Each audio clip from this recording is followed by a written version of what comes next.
दोस्तों, हम में से अधिकतर लोगों का ऐसा विश्वास होगा कि अगर हमारे ऊपर कोई संकट आए और अगर हम हनुमान चालीसा पढ़ना शुरू कर दें तो वो संकट टल जाता है। दोस्तों, एक कॉन्सेप्ट सिर्फ हमारी और आपकी लाइफ में ही मैटर नहीं कर रहा है। कई सारे बॉलीवुड की फिल्मों में इसको दिखाया गया है। आजकल कई सारे जो सीरियल्स आते हैं उसमें भी इस कॉन्सेप्ट को दिखाया गया है कि अगर विक्टिम्स के ऊपर किसी भूत, पिशाच या काली शक्ति अटैक करती है और अगर वो हनुमान चालीसा पढ़ना शुरू कर देता है तो उसका संकट टल जाता है।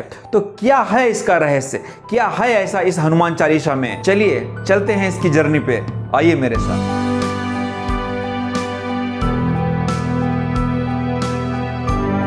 दोस्तों, एक बार की बात है, गोस्वामी तुलसीदास जी किसी काम से मथुरा जा रहे थे। रात हो चुकी थी, थोड़ी दूर रह गया था मथुरा, तो तुलसीदास जी ने सोचा आज यहीं विश्राम कर लेते हैं। तो उन्होंने आगरा में विश्राम करने का निश्चय किया।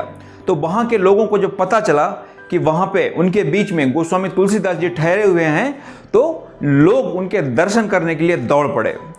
और ये बात जो थी उस समय के सम्राट अकबर के कानों तक पहुंची कि कोई संत आए हुए हैं जिनके दर्शन के लिए हमारी पब्लिक पागल हो चुकी है। तो उन्होंने अपने मंत्री बीरबल से कहा कि ये कौन है भाई?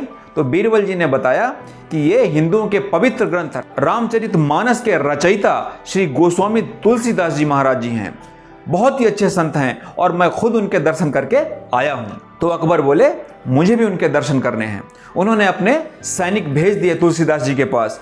तुलसीदास जी ने सैनिकों को बोला कि अरे भाई, मैं सीधा साधा राम भक्ति का प्रचार करने वाला एक आम व्यक्ति हूं, लाल किले में मेरा क्या काम, मैं नहीं जाऊंगा। उन्होंने सीधा मना कर दिया।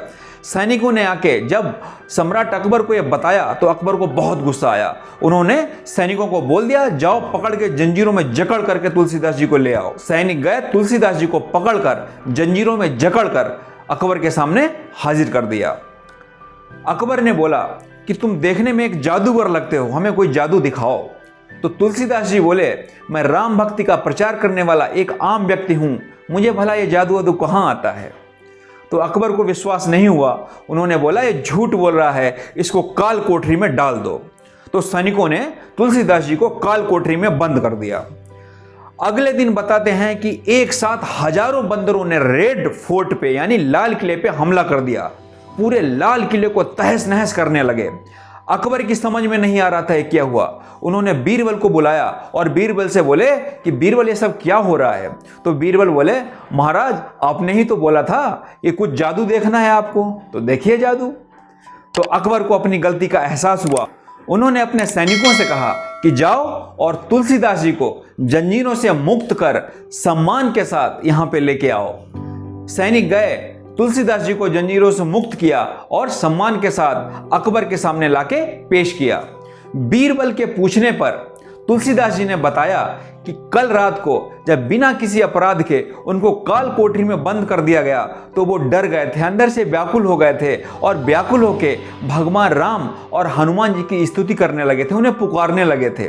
तो बताते हैं आगे कि अपने आप ऐसा कुछ हुआ कि उनके हाथ चलने लगे और वहीं पे एक पड़े कागज पे कुछ अपने आप लिखने लगा।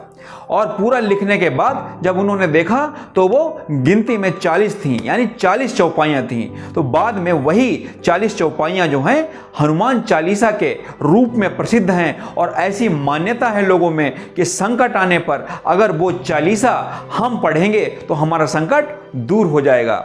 इसीलिए हनुमान जी का एक नाम संकट मोचन भी है, जो कि उस चालीसा में इस चीज को बताया गया है। दोस्तों, कैसी लगी ये कहानी? अगर आपको अच्छी लगी हो तो प्लीज लाइक एंड शेयर जरूर करें। और अगर आप मेरे चैनल पे पहली बार आए हैं और इसी तरीके की रोमांचक, रोचक कहानियां सुनने के शौकीन हैं तो प्लीज हमारे चैनल को सब्सक्राइब जरूर करें। धन्यवाद।